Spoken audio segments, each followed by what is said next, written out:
မင်းကလေးတယောက်ဟာမော်ဒယ်အလုပ်အတွက်ကြော်ညာကုမ္ပဏီတစ်ခုကိုအင်တာဗျူးဝင်ဖို့ရောက်ရှိလာခဲ့ပါတယ်။အဲ့ဒီနေ့ကသူမရဲ့ဝတ်စုံနဲ့မိတ်ကပ်ပြင်ဆင်မှုအပေါ်မှာသူမကိုယ်တိုင်လည်းအလွန်တရာကိုကျေနပ်နေခဲ့တာပါဒါပေမဲ့ကုမ္ပဏီပိုင်ရှင်တထေးကိုမြင်လိုက်ရတဲ့အချိန်မှာတော့သူမအလွန်အမင်းထိတ်လန့်သွားခဲ့ရပါတယ်။ဘာကြောင့်လဲဆိုတော့သူတို့နှစ်ဦးဟာလွန်ခဲ့တဲ့တရက်ကမှတစ်ကြိမ်ဆုံဖူးထားကြလို့ပါပဲ။အဲ့ဒီအချိန်မှာအဲ့ဒီတထေးကသူမကိုမှတ်မိသွားမှာကိုမင်းကလေးကအလွန်တရာကြောက်ရွံ့တုန်လှုပ်နေခဲ့ပါတယ်။အမျိုးသားကလည်း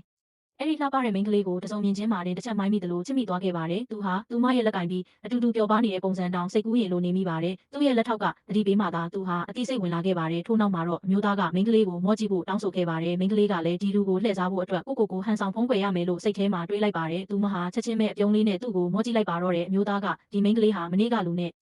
အရန်တူနေတယ်လို့သတိထားမိလိုက်ပေမဲ့ဒါဟာမဖြစ်နိုင်ဘူးလို့တွေးခဲ့ပါတယ်။ဘာဖြစ်လို့လဲဆိုတော့သူ့ရှိမှရက်နေတဲ့မိန်းကလေးဟာလိန်ညာနေတဲ့သူလို့သူကအခိုင်အမာယုံကြည်ထားခဲ့လို့ပါပဲဒီဇလန်အစပြိုးခဲ့တာကတော့လွန်ခဲ့တဲ့တရက်ကပါပဲအဲ့ဒီနေ့မှာမိန်းကလေးဟာကားတိုက်ခံရတဲ့အဖြစ်အကြုံနဲ့ကြုံခဲ့ရပါတယ်။ကားပေါ်ကနေတန်ဖိုးကြီးနာရီတစ်လုံးနဲ့ဇိမ်ခံအမှတ်တစိတ်အဝတ်စားတွေကိုဝတ်ဆင်ထားတဲ့အလွန်ချုံမောတဲ့အမျိုးသားတဦးဆင်းလာခဲ့ပါတယ်။အမျိုးသားကဘာဖြစ်တာလဲလို့ရင်မောင်းကိုမေးမြန်းခဲ့ပြီးရင်မောင်းကလည်းမိန်း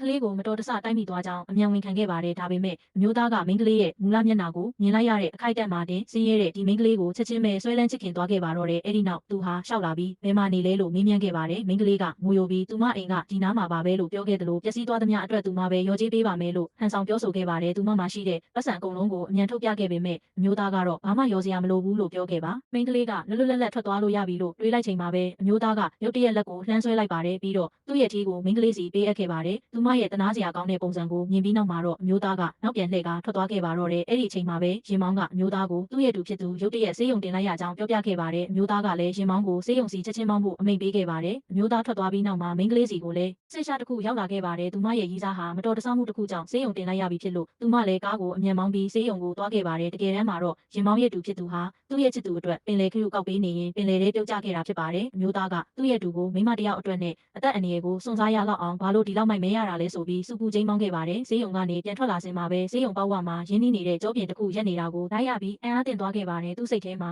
ဒါဟာကားတိုက်မှုဖြစ်တုန်းကမိန်းကလေးပဲလို့ထင်မိတာကြောင့်ဆေးရုံထဲကိုပြန်ဝင်သွားခဲ့ပါတယ်ဒါပေမဲ့သူ့တူကတော့သူ့ရဲ့ချစ်သူလေးအခုလေးတင်ပဲထွက်သွားပြီဖြစ်ကြောင်းပြောပြခဲ့ပါတယ်အဲ့ဒီနောက်အမျိုးသားကသူ့ရဲ့တူကိုကုမ္ပဏီကနေနှက်ဖြန်မှာမော်ဒယ်အင်တာဗျူးလုပ်တော့မှာဖြစ်လို့သူ့ရဲ့တူကိုဖန်ဆားထားနိုင်တဲ့အဲ့ဒီမိန်းကလေးဘယ်သူလဲဆိုတာကိုယ်တိုင်တွေ့ကျင်တာကြောင့်ကုမ္ပဏီကိုခေါ်လာခဲ့ဖို့ပြောခဲ့ပါတယ်နောက်တစ်နေ့မှာတော့အမျိုးသားကကုမ္ပဏီကိုအချိန်မှန်ရောက်လာခဲ့ပါတယ်ဒါပေမဲ့သူ့မိန်းကလေးကိုမြင်လိုက်ရတဲ့အခိုက်အတန့်မှာတော့ဗီဒီယိုအစကပြသခဲ့တဲ့အခန်းဆက်စပ်ဝင်ခန်းတွေအတိုင်းဖြစ်ပျက်လာခဲ့ပါတော့တယ်